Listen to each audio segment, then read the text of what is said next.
Are you a thoughtful leader? Maybe you are. Maybe you think you are. Let's find out. I'm Mindy Gibbins-Klein. I'm author of The Thoughtful Leader and host of the Thoughtful Leader podcast. Thoughtful leadership is all about thought leadership that goes above and beyond.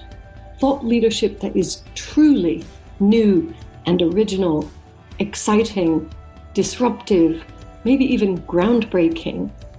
Because let's face it, we need to raise the bar. My guests and I are absolutely obsessed with finding truly original thought leadership, and I'm going to bring you so many exciting ideas and opportunities, things for you to think about, and chances for you to push your thinking that you'll be very glad you tuned in. So thanks so much for checking out Thoughtful Leadership and the Thoughtful Leader podcast. I look forward to connecting with you very, very soon. Welcome to the show. My guest today is the amazing thoughtful leader, Janet Mohapi-Banks. Now, we've known each other a while. This is something that most people are beginning to understand, that I've known a lot of people a while, but it takes some effort and extra attention to really find out what somebody's up to in the world and to kind of go deeper. And that's what I'm looking forward to today. So Janet, welcome to the show. Hi, Mindy. Thank you so much for having me. Well, you've been all over the world. You've been across the world, and you made a really, really big change in your life. So before we go into the topic, the leadership topic, why don't you tell people a bit about your story and especially the fascinating bits? Yes. So, gosh, I have so many stories. It's difficult to put it all into like a small space of time, but I will definitely try to do that. So I guess my true story starts back in 2010. I won a Precious Business Award for a luxury cake design business that I had at the time. I was one of two designers, luxury cake designers, on the recommended list for the Ritz Hotel Mayfair. I was in at the Connaught. I was on, the recommended list of some of the probably the world's best event planners and venues. And then 2012, end of 2011, 2012, I was overworking so badly. I literally used to do 36-hour shifts because I was absolutely fanatic about delivering the freshest cakes, the bestest cakes, the most supreme experience that a customer could have. And yeah, I used to, work from Thursday through to delivering the cake on a Saturday with like 20-minute breaks here and there. And I eventually just burned out completely. I was diagnosed with a rare digestive disorder with the symptoms of gastroparesis. Gastroparesis is quite literally a paralyzing of the stomach. So what they discovered was that there was no electrical signal going from my brain into my stomach.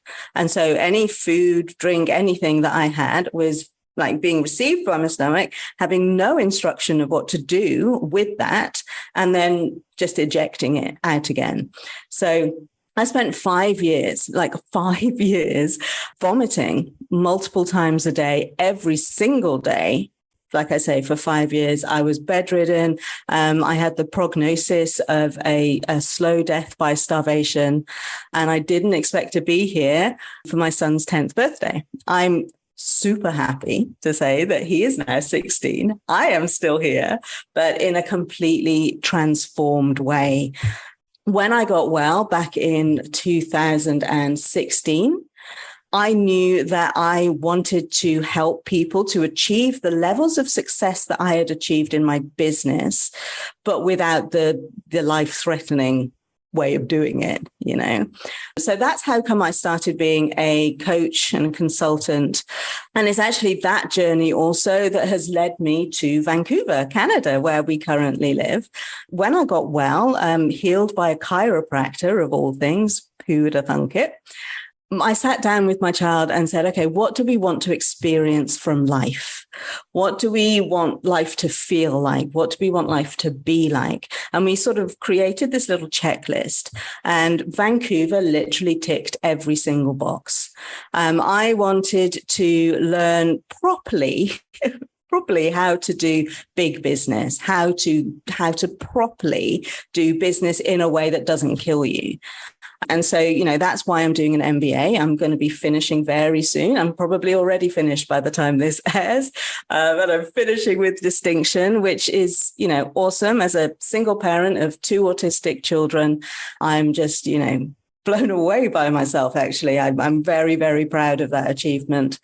And yeah, that's kind of what brought us here, ticking all the boxes.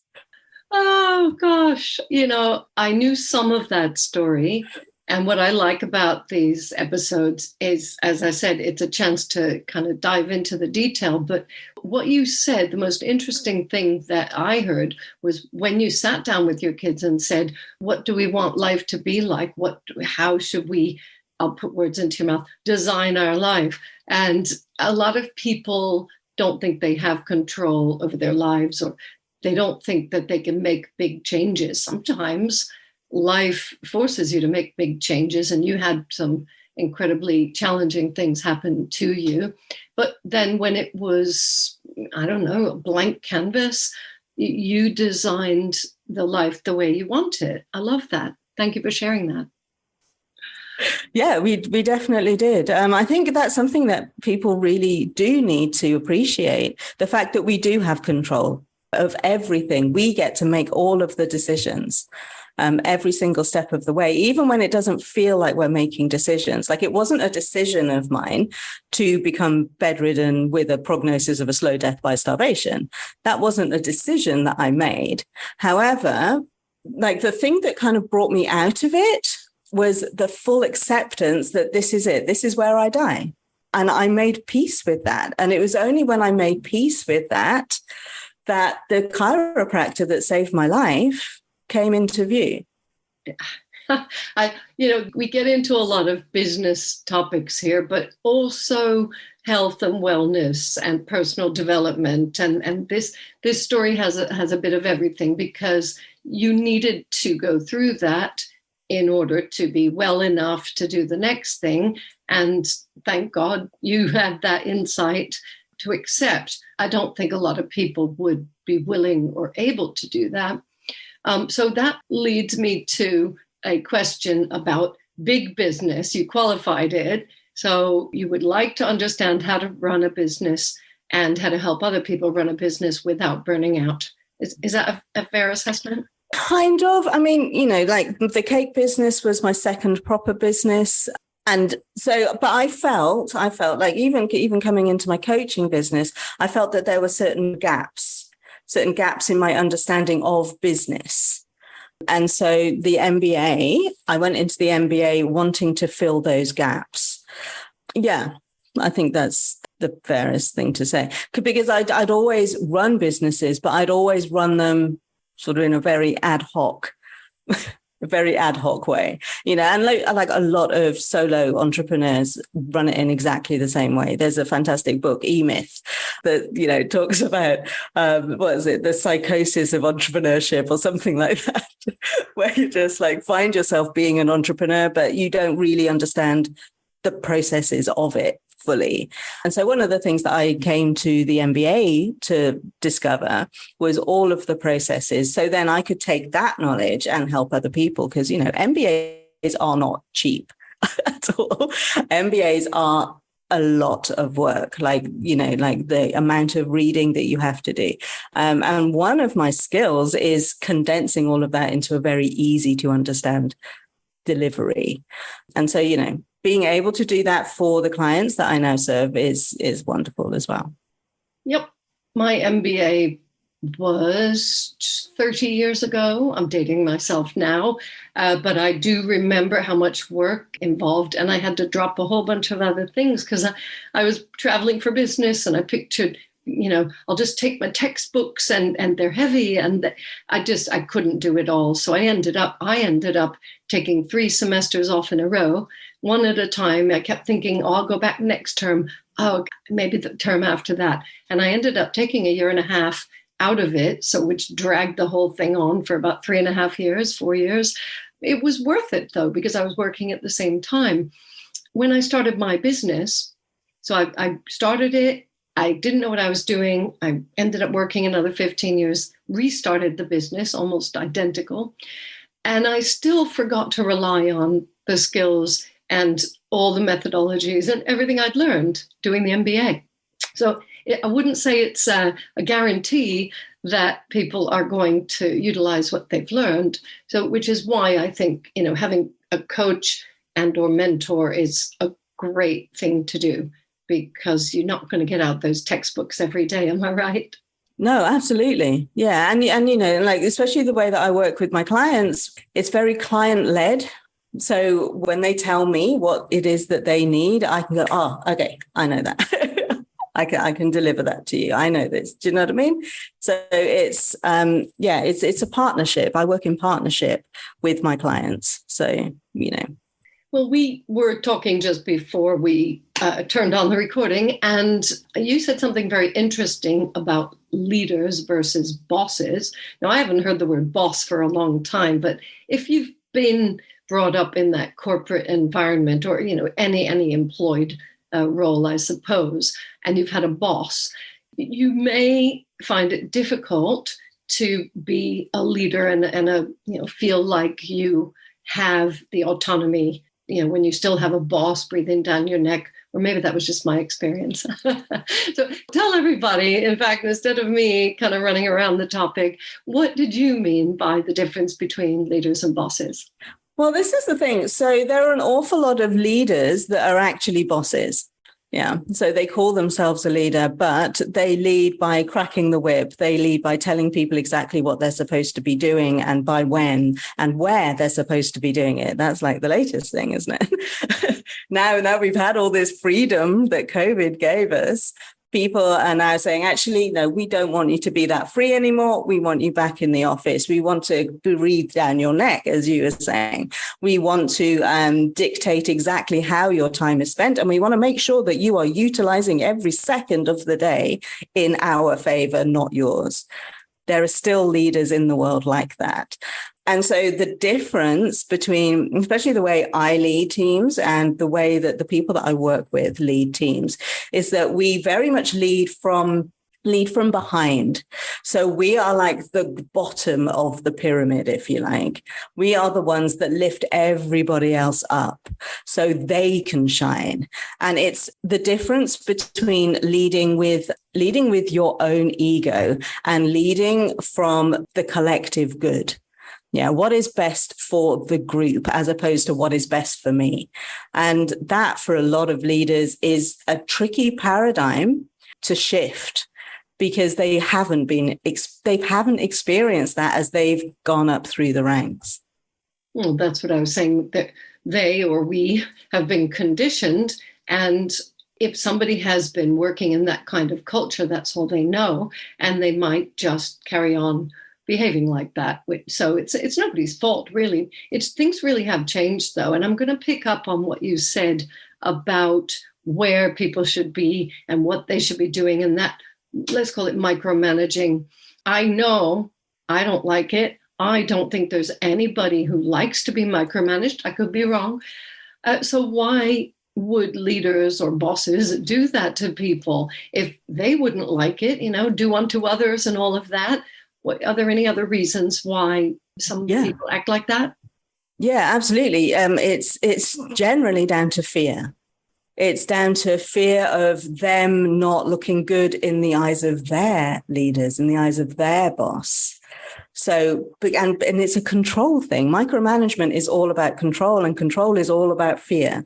You have to kind of take it all the way down, right to the root. And so it's fear.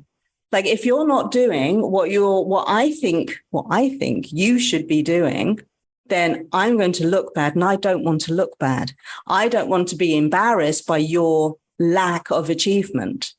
That's what micromanagement is all about. It's trying to control everybody underneath them, in inverted commas, for those who are only listening to the audio, underneath them, so they can have that sense of achievement for themselves. It's a very self-centered attitude. And it's not understanding that actually, if you let all of these people be themselves, shine to their brightest capabilities, then they will automatically make you look good. And it's projecting your fears and your lack of confidence into your people. Yeah.